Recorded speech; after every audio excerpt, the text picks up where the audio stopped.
Hello दोस्तों, स्वागत है आपका आपके अपने परिवार यूनिक स्टडी सेंटर के ऑनलाइन क्लासेज में एक कदम सफलता की ओर।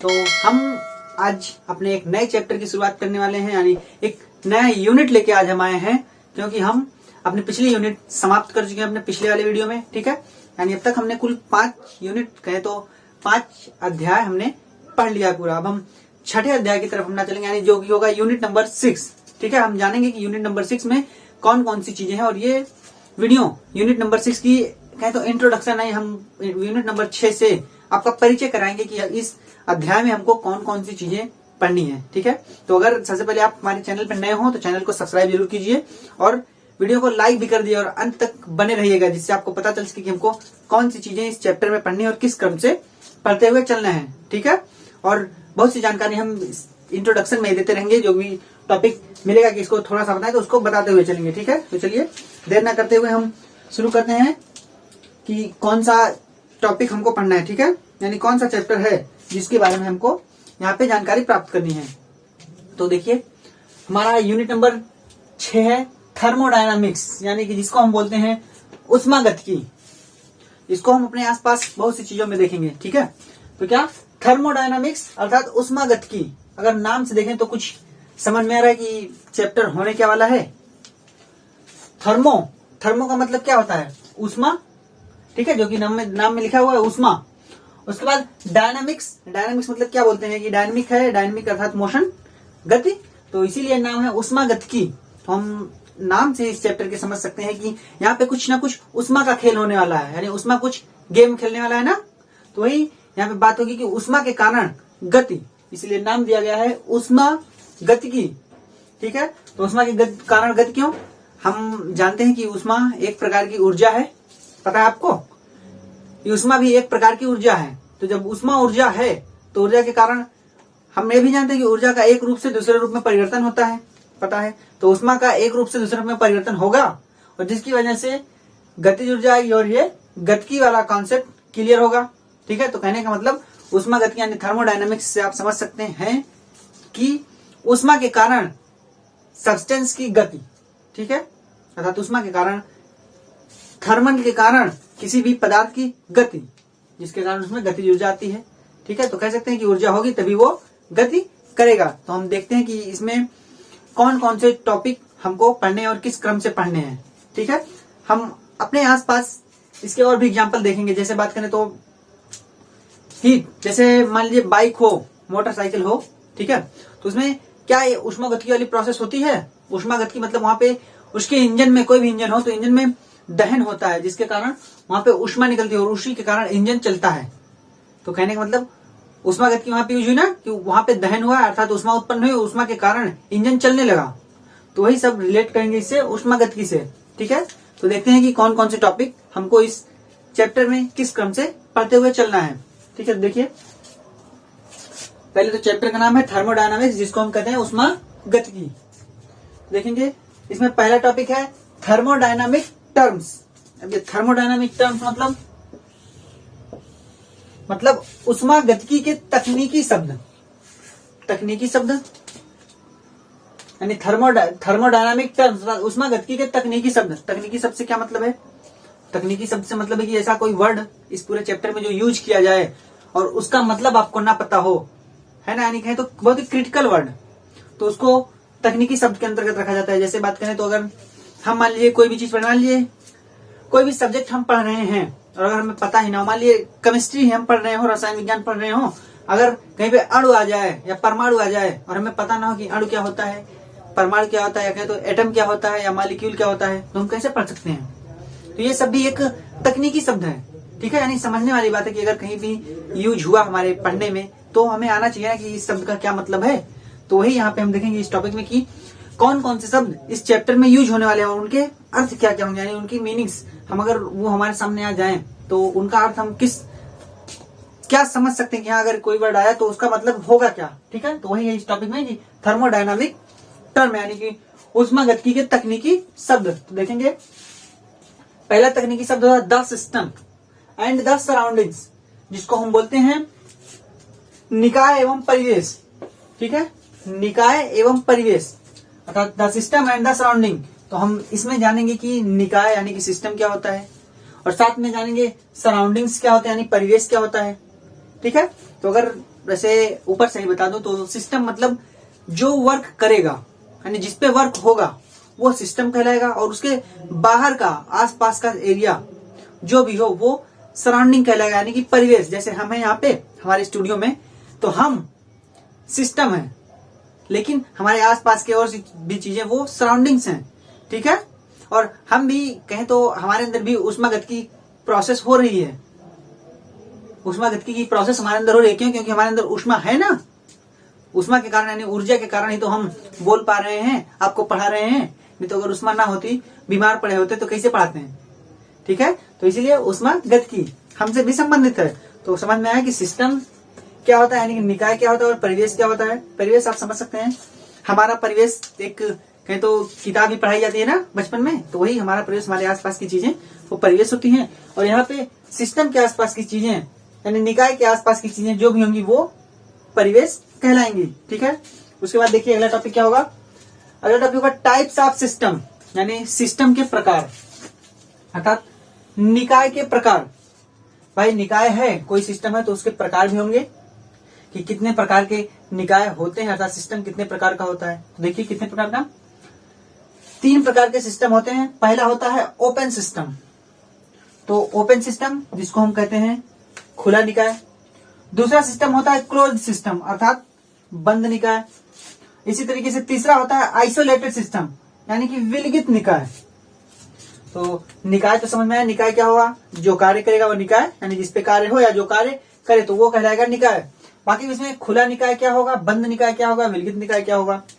इसको बात करें तो हीट और मैटर अर्थात उष्मा और मैटर अर्थात पदार्थ, ये 2 चीजें होती हैं। मैंने बताया उष्मा और पदार्थ। तो यहाँ पे खुला निकाय जो होगा वहां पे उष्मा और पदार्थ दोनों का विनिमय होगा, यानी दोनों एक दूसरे माध्यम में आ जा सकते हैं खुले निकाय में।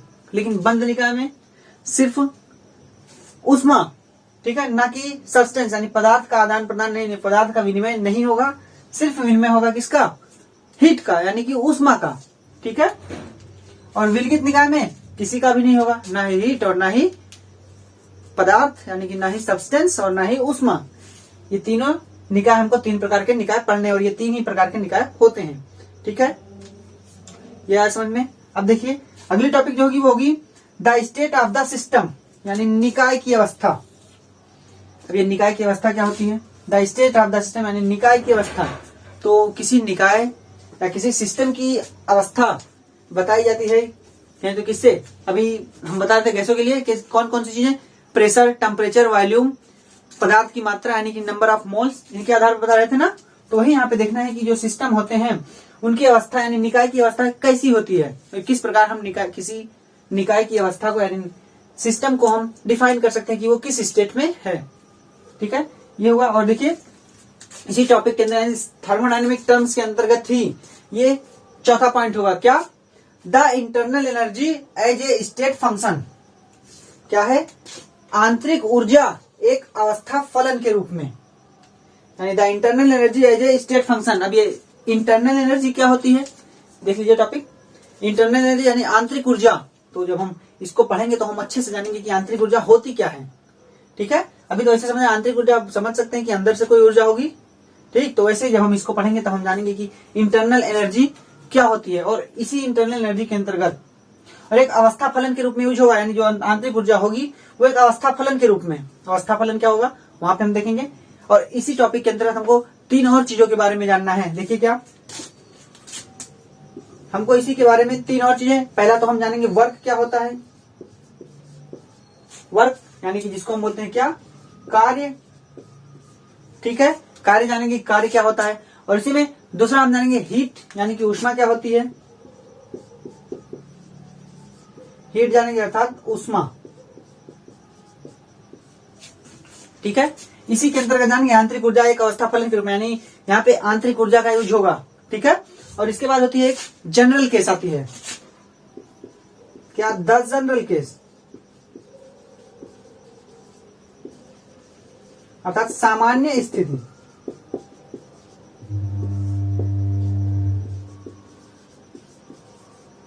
तो हम सामान्य स्थिति में भी देखेंगे क्या होते हैं, यानी आंतरिक ऊर्जा का यूज कैसे यहाँ पे किया जाता है, कैसे वर्क में, कैसे हीट में यूज होता है, कैसे उसकी यूज होता है।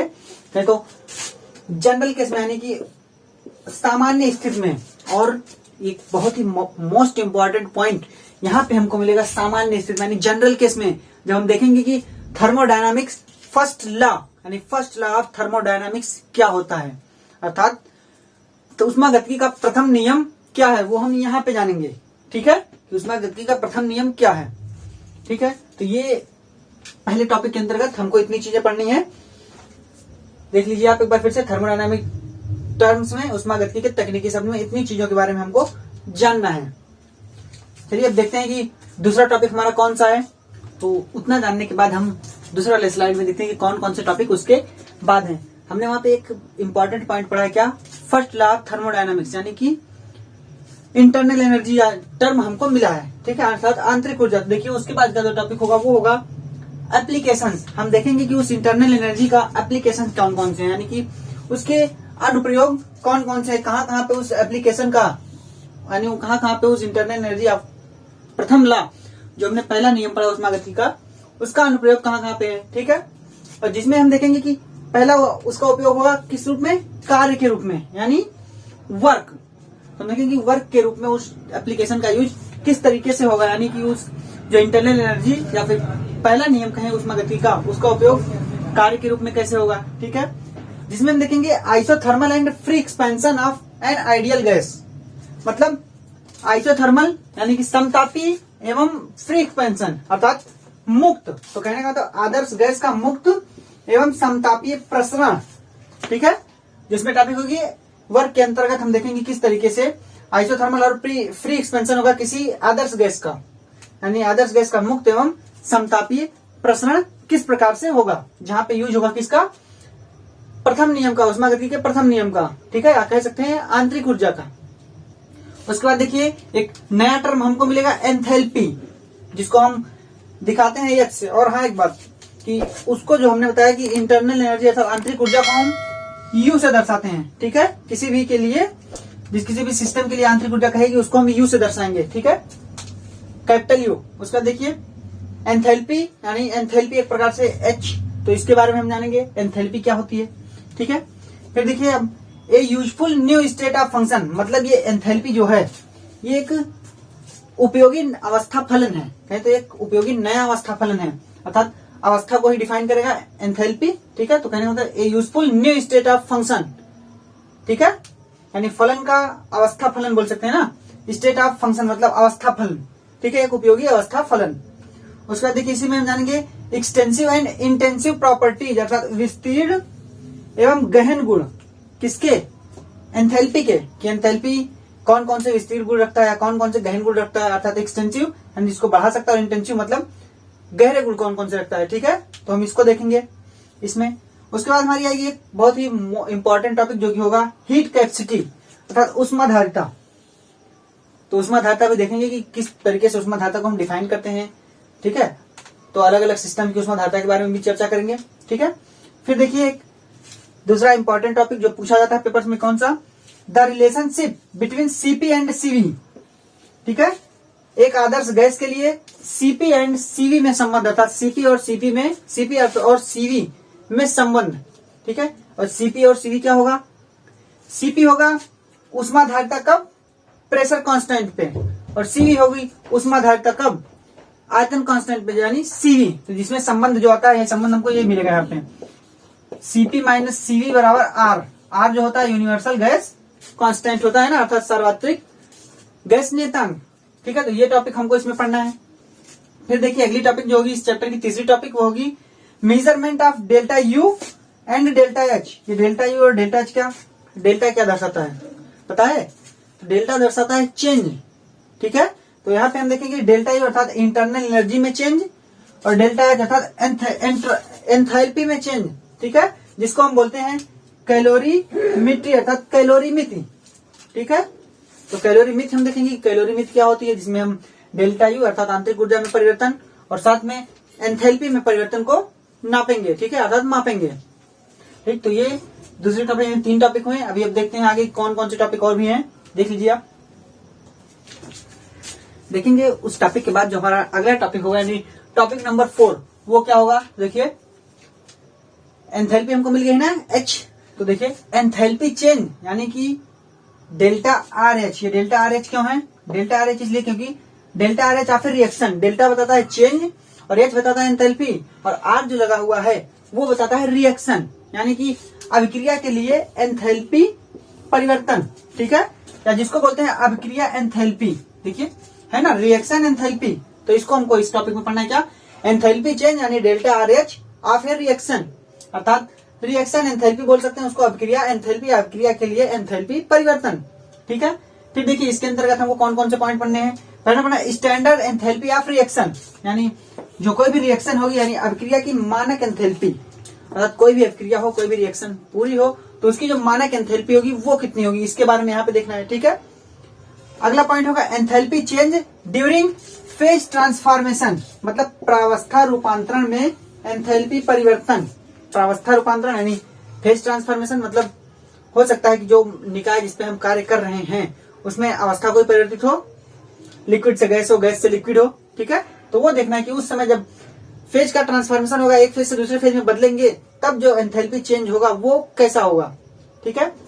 फिर देखिए अगला standard enthalpy of formation, formation मतलब समझ रहे ना, बनना, तो मानक विरचन एंथैल्पी जिसको बोलते हैं, मानक विरचन एंथैल्पी अर्थात enthalpy standard enthalpy of formation, ठीक है। जब कोई नई चीज बनेगी तो उस समय कितना, उसके बनने में कितनी एंथैल्पी होगी, ठीक है। देखिए उसके बाद का टॉपिक होगा थर्मोकेमिकल इक्वेशन, ये बढ़िया टॉपिक है। थर्मोकेमिकल इक्वेशन जिसको हम कहते हैं ऊष्म रासायनिक समीकरण, अर्थात ऊष्मा, ऐसा रासायनिक समीकरण जिसमें ऊष्मा का यूज हुआ हो, ठीक है, तो उसको बोलते हैं थर्मोकेमिकल रिएक्शन, यानी थर्मोकेमिकल इक्वेशन अर्थात ऊष्म रासायनिक समीकरण, ठीक है। फिर देखिए अगला टॉपिक होगा इसमें Hess law of constant heat summation, क्या? Hess law of constant heat summation, जिसको हम बोलते हैं हेस का नियम।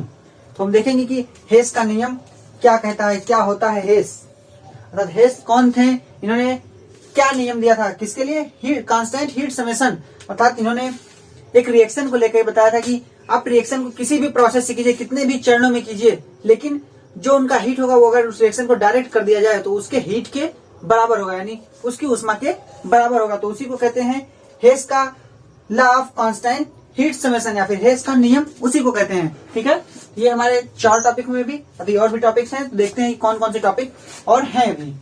उसके बाद की टॉपिक जो होगी, यानी 5वीं टॉपिक जो होगी, 5वां टॉपिक जो होगा वो देखिए क्या होगा, enthalpy for different type of reactions, मतलब हम उस एंथैल्पी को देखेंगे जो अलग अलग प्रकार के रिएक्शंस होते हैं, कई प्रकार के रिएक्शन देखने को मिलते हैं ना, यानी केमिकल का बनना, केमिकल का टूटना, एटोमाइजेशन होना, और भी चीजें, बॉन्ड का टूटना, लैटिस एंथैल्पी, क्रिस्टल बनना, है ना।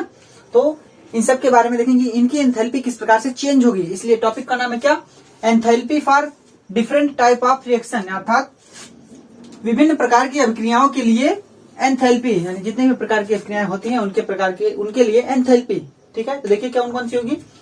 पहला होगा स्टैंडर्ड एंथैल्पी ऑफ कंब्यूशन, यानी ये है सिंबल, स्टैंडर्ड एंथैल्पी ऑफ कंब्यूशन, यानी कंब्यूशन मतलब होता है दहन। तो मानक दहन एंथैल्पी, हम देखेंगे कि जब कोई चीज दहन की जाए तब उसका एंथैल्पी क्या होगा, यानी डेल्टा सी नीचे लगा सिंबल देखिएगा, डेल्टा सी है नीचे, तो इसका मतलब कंब्यूशन अर्थात दहन, और एच, ठीक है, तो एच एंथैल्पी है ही, तो मानक दहन एंथैल्पी। और देखिए दूसरी बात एंथैल्पी ऑफ एटोमाइजेशन, अर्थात कड़न की एंथैल्पी। कड़न मतलब, कड़न को समझ सकते हैं कि अगर मान लीजिए हाइड्रोजन मॉलिक्यूल हो H2, उसका अपने एटम्स में टूटना, H में टूटना, ठीक है, वही कहलाता है कड़न। तो क्या है, डेल्टा ए यानी एटोमाइजेशन और H यानी एंथैल्पी, तो डेल्टा ए H जिसको हम बोलेंगे एंथैल्पी ऑफ एटोमाइजेशन, ठीक है, अर्थात कड़न की एंथैल्पी। उसके बाद देखिए क्या है, उसके बाद बॉन्ड एंथैल्पी, पता है बॉन्ड एंथैल्पी, अर्थात आबंध एंथैल्पी, जिसका जो सिंबल होगा उसको दिखाने का तरीका वो होगा डेल्टा बनाएंगे, बॉन्ड और H, यानी बॉन्ड एंथैल्पी ये दिखा रहा है, ठीक है। फिर देखिए इसके बाद होगा लैटिस एंथैल्पी, अर्थात जालक एंथैल्पी। जालक एंथैल्पी क्या होगी उसको भी देखेंगे, जालक एंथैल्पी क्या होती है।